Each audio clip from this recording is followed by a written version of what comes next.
News 41 ఏళ్లు వెనక్కి వెళ్ళినట్లుంది. ఇది సజీవ చరిత్ర పుస్తకావిష్కరణ సభలో చంద్రబాబు చేసిన కామెంట్. చరిత్రలో ఎన్నో వాస్తవాలుంటాయని వాటిని విడమర్చి చెప్పేది పుస్తకాలే అన్నారాయన. దేశ రాజకీయాల్లో 1983 ఒక సంచలనీయమని, ఆ మాటకొస్తే ఎన్టీఆర్ పార్టీ పెట్టడమే ఒక ప్రపంచనమని కొనియాడారు సీఎం చంద్రబాబు.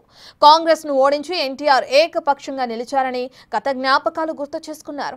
ఢిల్లీ వాళ్లు అప్పుడే కుట్రలు పన్నారని, ఎన్టీఆర్ కి జరిగిన అన్యాయానికి ప్రజలంతా ఏకమయ్యారని ఆనాడు తన అనుభవాలన్నిటినీ జ్ఞాపకం చేసుకున్నారు ఏపీ సీఎం చంద్రబాబు.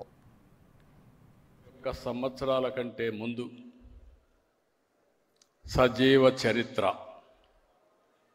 1984 ప్రజాస్వామ్య పరిరక్షణ ఉద్యమం వేదిక పైన వాళ్ళు మాట్లాడుతూ ఉంటే ఈ పుస్తకాన్ని చూసిన తర్వాత నా జ్ఞాపకాలన్నీ 40 సంవత్సరాలు వెనక్కి వెళ్ళాయి.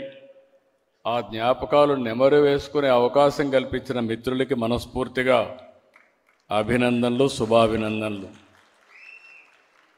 చరిత్రలో చాలా సంఘటనలు జరుగుతాయి, ఎన్నో వాస్తవాలు ఉంటాయి. వాటిని మనకు చెప్పేది, భవిష్యత్ తరాలకు అందజేసేది పుస్తకాలే. రాష్ట్ర రాజకీయాల్లోనే కాదు, దేశ రాజకీయాల్లో కూడా 83 ఒక సంచలనం.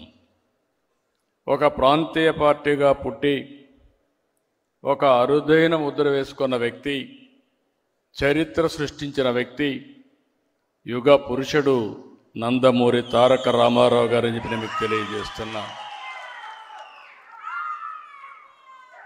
ఈరోజు మనందరం కూడా సజీవ చరిత్ర, అందులో జరిగిన ప్రజాస్వామ్య పరిరక్షణ ఉద్యమం కూడా ఎప్పటికీ సజీవంగా ఉంటుంది.